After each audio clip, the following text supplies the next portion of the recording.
You are engaging in the ELA Guidebooks unit, Cajun Folktales. In this video, you will explore the elements of folktales to better understand the anchor texts you will read in this unit. Be sure to have your handout available and something to write with for the video. There are so many different kinds of stories in the world, such as legends, fables, fairy tales, and myths. In this video, we are going to learn about folktales.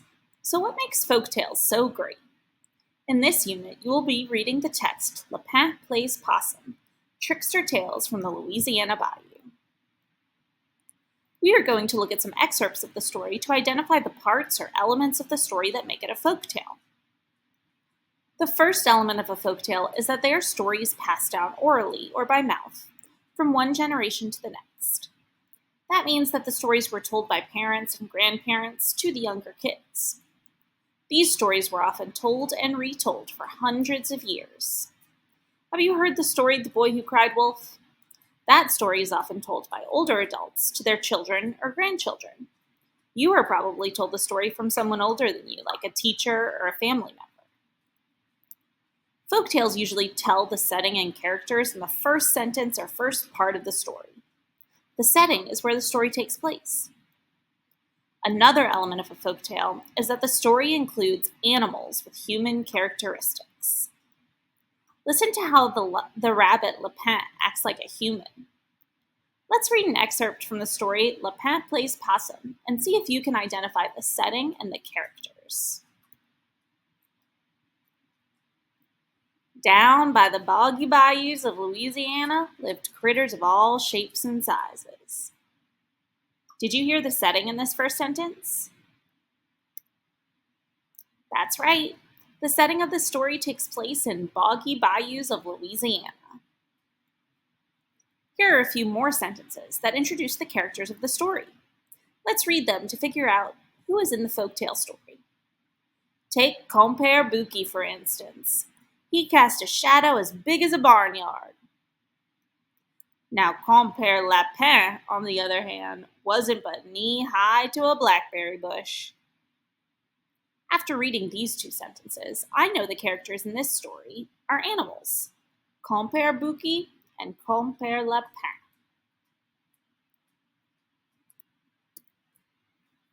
Let's read these sentences to see how the animal characters have human characteristics. Lapin shaded his eyes and surveyed the cotton field.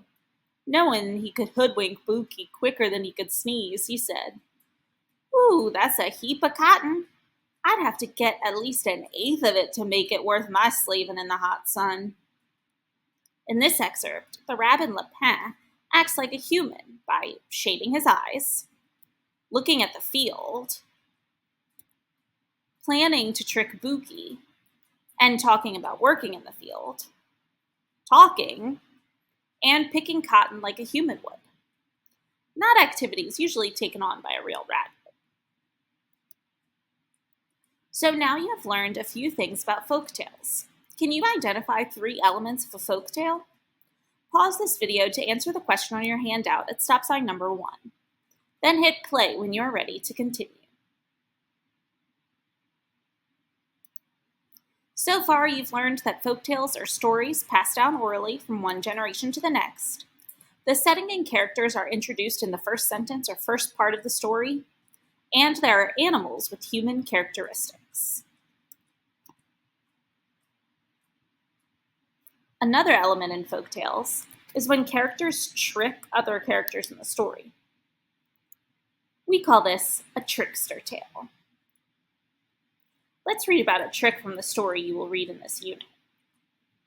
Then, when he saw Bouki still asleep in his tracks, a trick popped into Lapin's head like a popcorn kernel in a frying pan. He commenced to pushing and shoving on Bouki's broad backside till Bouki fell right smack dollop into that puddle of butter. Then Lapin smeared that oily mess all over Bouki's mouth and paws till he was greasier than a politician's palm.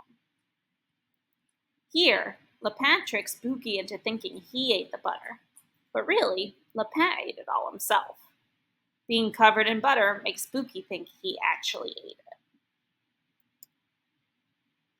A folktale will often include humor, or funny parts in the story.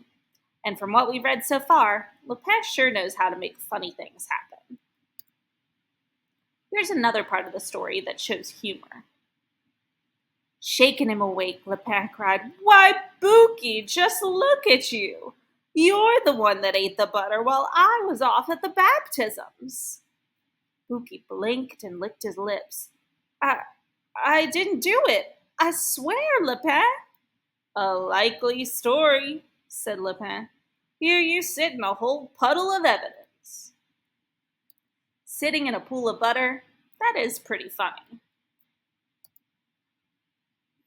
So now that you know what a trickster is, pause this video to record your answer on your handout at stop sign number 2. Then hit play when you are ready to continue. A trickster plays tricks and acts crafty. Lepin was a trickster and made Bookie believe that he ate all the butter. Another element of a folktale is that the story has a clear problem and solution. The problem in a story is something that goes wrong or has to be worked out.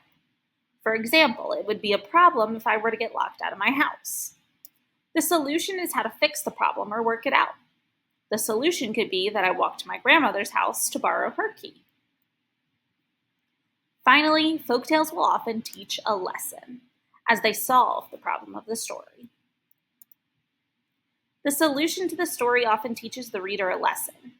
The lesson is whatever we are meant to learn from the story. It is also usually found at the end of the story.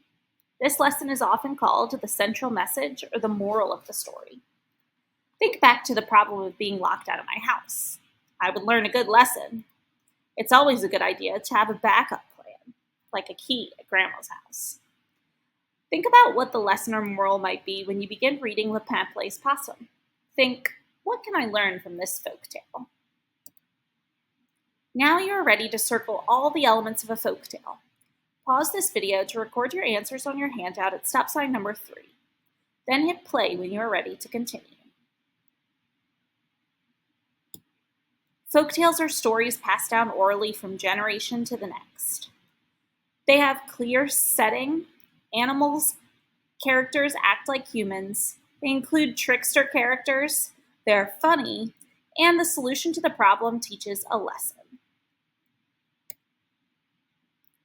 Now you know the elements of a folktale.